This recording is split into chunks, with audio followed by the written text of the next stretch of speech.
সংগ্রামী ভাইয়েরা, 1971 সালে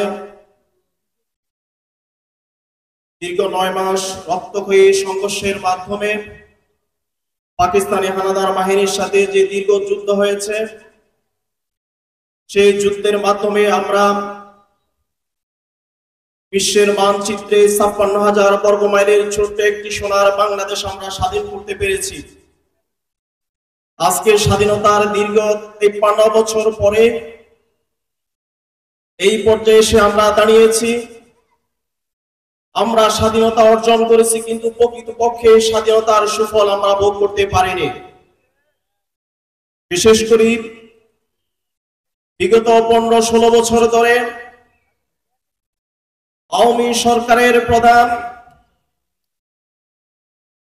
শেখ হাসিনা হাতে তসবিহ নিয়ে, হাতে জায়নামাজ নিয়ে এই দেশের সরল মনা মুসলমানদেরকে যেই ধোঁকা দিয়েছিল, মুক্তিযুদ্ধের চেতনার নামে মানুষদেরকে যেভাবে বিভ্রান্ত করেছিল, সুদীর্ঘ 15-16 বছর দিনের ভোট রাতে সংগঠিত করে ভোট ডাকাতি করে বাংলাদেশের সংবিধানকে বলুণ্ঠিত করে একটি প্রহসনের নির্বাচনের মাধ্যমে ক্ষমতার মসনদ দখল করে বিগত 16 বছর বাংলার তৌহিদি জনতার উপর চেপে বসেছিল। প্রিয় ভাইয়েরা, বাংলাদেশ সরকারের প্রশাসনকে দলীয়করণ, আত্মীয়করণ, পরিবারকরণ, মুক্তিযুদ্ধের চেতনার নাম দিয়ে, উন্নয়নের নাম দিয়ে সরকারের বিভিন্ন গুরুত্বপূর্ণ ফান্ডগুলো থেকে যেইভাবে অর্থনীতিকে সরিয়েছে, অর্থ কেলেঙ্কারিতে জড়িয়েছে, ব্যাংক লুট করেছে, শেখ হাসিনা সরকার বাংলাদেশকে ধ্বংসের দ্বার প্রান্তে নিয়ে গিয়েছে। সুতরাং আমাদের ছাত্র সমাজ ঐক্যবদ্ধ হয়ে এই সরকারের বিরুদ্ধে 5 আগস্ট যে বিপ্লব সংগঠিত করেছে, সেই বিপ্লবের প্রধান স্লোগান ছিল উই ওয়ান্ট জাস্টিস।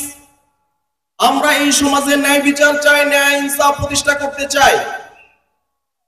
প্রিয় ভাইয়েরা, শেখ হাসিনা বাংলাদেশকে তলাবিহীন জুড়িতে পরিণত করেছে। ছাত্র সমাজ ঐক্যবদ্ধভাবে শেখ হাসিনাকে বাংলার মাটি থেকে তাড়াইতে বাধ্য করেছে। বিশেষ করে শেখ হাসিনা জামাত ইসলামকে বলেছিল জঙ্গি, সন্ত্রাসী।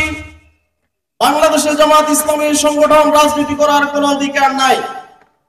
কিন্তু আফসোসের বিষয় হলো, মাত্র কয়েক ঘন্টার ব্যবধানে শেখ হাসিনা বাংলাদেশ থেকে পালিয়ে যেতে বাধ্য হয়েছে। শেখ হাসিনা যে অন্যায় করেছে, যে অপরাধ করেছে, শেখ হাসিনার মদতে তার ছাত্র সংগঠন, যুব সংগঠন যে অপরাধ সংগঠিত করেছে বাংলাদেশে, কিয়ামতের আগ পর্যন্ত বাংলাদেশে আওয়ামী লীগের রাজনীতি করার কোনো অধিকার নেই।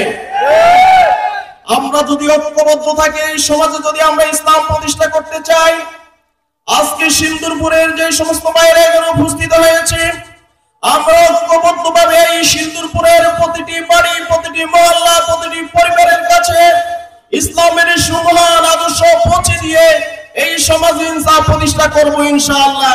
এই উদাত্ত আহ্বান রেখে আমি আমার বক্তব্য শেষ করছি। খোদা হাফেজ। বাংলাদেশ জিন্দাবাদ।